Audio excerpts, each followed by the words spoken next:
அர்ப்பணம் சேனல் சார்பாக அனைவருக்கும் வணக்கம். இன்றைய நாள் இனிமையான நாளாக அமையட்டும். இன்றைய கதையின் பெயர் புத்திசாலியான பறவை. இந்த கதையோட உணர்வை ஃபர்ஸ்ட் பார்த்துடலாம். நமக்கு எப்பயாவது பிரச்சனை, ரொம்ப இக்கட்டான பிரச்சனை வரும்போது ஏதாவது தீர்வு கிடைக்குமா அப்படின்னு நினைப்போம் இல்லையா? அந்த தீர்வு கிடைக்கிற நேரத்தில் நம்மளுடைய மனப்பான்மை, மனநிலை எப்படி இருக்கணும் அப்படின்ற இதை பற்றிய கதை தான் இது. ஒரு காட்டுல ஒரு பறவை பறந்து வந்துட்டு இருந்தது. அப்போ அந்த பறவையை நோக்கி ஒரு கழுகு வேகமா பறந்து வந்து அதை சாப்பிட்றதுக்கு முயற்சி பண்ணுது.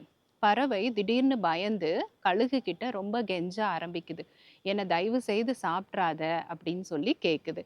அப்ப கழுகு சொல்லுது, நான் ரொம்ப நேரமா உணவுக்காக தேடிட்டு இருக்கேன், நீ தான் கிடைச்ச, அதனால நான் உன்னை சாப்பிட்டே ஆகணும் அப்படின்னு சொல்லுது.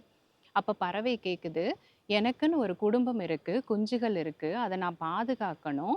அத நான் வளர்த்தணும். அதனால நீ என்ன தயவு செய்து சாப்பிடாத. எனக்கு உயிர் பிச்சை கொடு அப்படின்னு சொல்லி கேக்குது.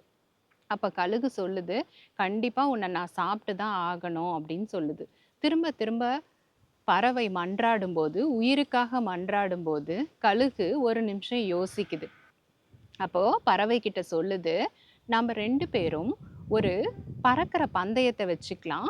ஒரு தூரத்துல இருந்து இன்னொரு தூரத்துக்கு நான் ஒரு கோட்ட போடுறேன். இந்த தூரத்துல இருந்து அந்த தூரத்துக்கு நீ என்ன விட முந்தி போயிட்டன்னா, உன்ன நான் விட்டுர்றேன் அப்படின்னு சொல்லி பறவை கிட்ட சொல்லுது.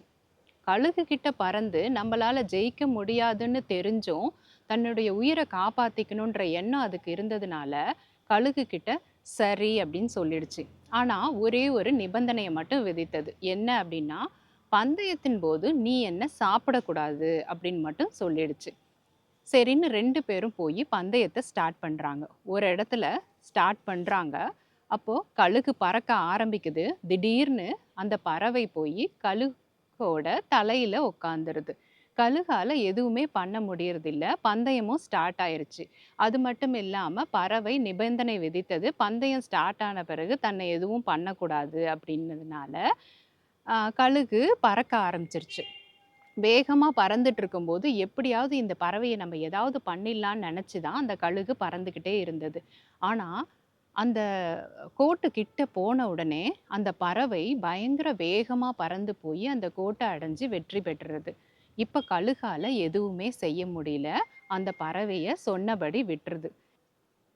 இந்த கதை ரொம்ப சிறிய கதையா இருந்தா கூட, அந்த பறவையோட வலிமையையும், உறுதியையும் நம்ப பாராட்டணும்.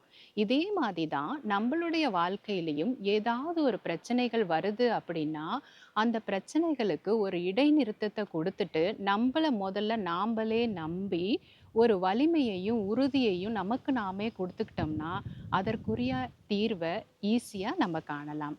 அனைவருக்கும் நன்றி.